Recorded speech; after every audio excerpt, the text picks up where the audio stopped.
This presentation looks at the policy-making theory of incrementalism. For the purpose of this presentation, reference to incrementalism should be regarded as a political pattern only. As such, reduced to its core, incrementalism as a political pattern is political change by small incremental steps.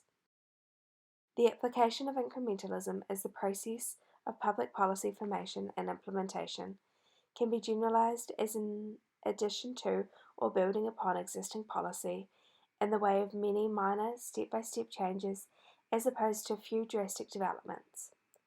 This gradual accumulation of changes is referred to by Lindblom as serality. By allowing the decision-making process regarding specific policy implementation to be broken down into smaller steps, the application of incrementalism can prolong and de-radicalize proposed policy changes, also allowing trial and error, as incremental, less drastic changes will not negatively impact public policy as severely. In the New Zealand context, as a topic that every political actor has a stake in, the justice system is perfect for incremental analysis. When the success of policy relating to the justice system can be empirically measured in terms of prison numbers and reoffending, the interests that have to be balanced against the results are very hard to quantify and rationalise. This renders the rational choice method inefficient and necessitates incrementalism. In a very simplified analysis, we can look into Labour and National's approaches to this policy area to demonstrate this political theory. Labour's policy decisions have prioritised rehabilitation and prevention, whereas National's emphasis has been on victims' rights.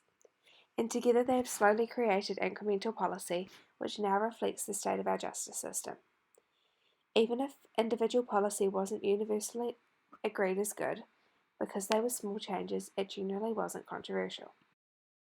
Incrementalism addresses fundamental issues in the rational choice model, conceding that policy makers are not rational and are unlikely to have perfect information necessary to make rational decisions. Instead, allowing actors to rely on past experience and continually adapting policy through a system of trial and error. Incrementalism is also an effective method to produce rapid change, as steps typically don't rock the boat like proposals for radical change do.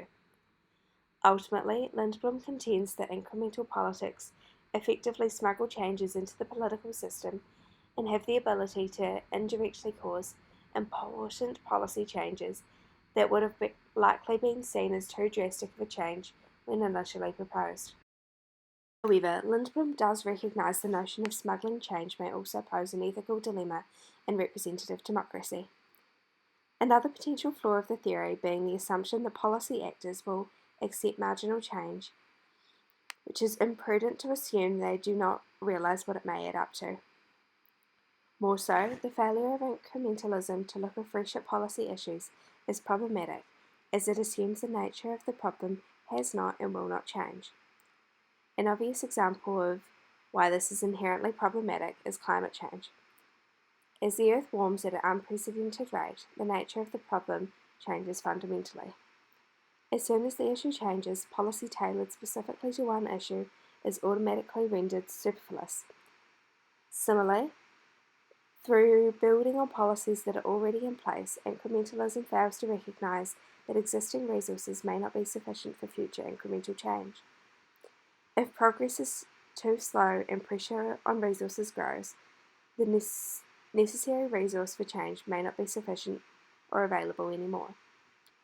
Finally, intrinsic to the nature of incremental change is the notion that policymakers are not required to truly consider or analyse long-term prospects, goals, or issues. By not demanding a big-picture approach to policy, incrementalism inevitably encourages and facilitates policy changes that are inadequate to deal with the ultimate issue. In conclusion, incrementalism is a theory for policy making that allows for small changes to be made with policy step by step rather than large, radical changes, which may mean more can get through.